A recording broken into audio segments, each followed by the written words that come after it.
Hi ಎಲ್ಲರಿಗೂ ನಮಸ್ತೆ. ಏನು ನೋಡ್ತಾ ಇದ್ದೀರಾ, ಮೆಟ್ಲಿಂಗ್ ರಸ್ತೆ ಬಂದಿದ್ದು. ಈ ಮೆಟ್ಲಿಂಗ್ ರಸ್ತೆ ಹೊಂದ್ಕೊಂಡಿರೋ ಜಾಗನೇ 2 ಎಕರೆ.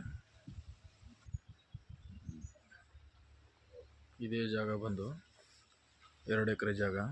2 ಕಡೆ ಐತೆ, ರೋಡ್ಗೆ ಆ ಕಡೆನೂ ಐತೆ, ಈ ಕಡೆನೂ ಐತೆ. ಈ ಕಡೆ ಬಂದು ಒಂದು 25 ಕುಂಟೆ ಬರುತ್ತೆ ಈ ಸೈಡು.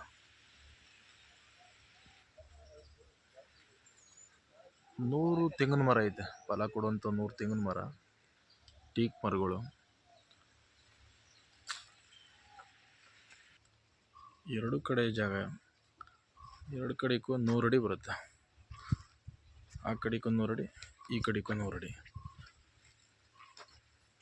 ಈ ಸೈಡ್ ಬಂದು ನಿಮಗೆ 1.5 ಎಕರೆ ಸಿಗುತ್ತೆ, ಆ ಕಡೆ ಬಂದು 20 ಕುಂಟೆ ಸಿಗುತ್ತೆ ಜಾಗ. ಅಕ್ಕಪಕ್ಕ ಎಲ್ಲ ಫಾರಮ್ ಹೌಸ್ಗಳಾಗವೆ. ಬೆಂಗಳೂರು ಟು ಮೈಸೂರು ರೋಡಿಂದ 2 ಕಿಲೋಮೀಟ್ರು, ಕೆಂಗೇರಿಗೆ 61 ಕಿಲೋಮೀಟ್ರ್ ಈ ಜಾಗ ಬಂದು.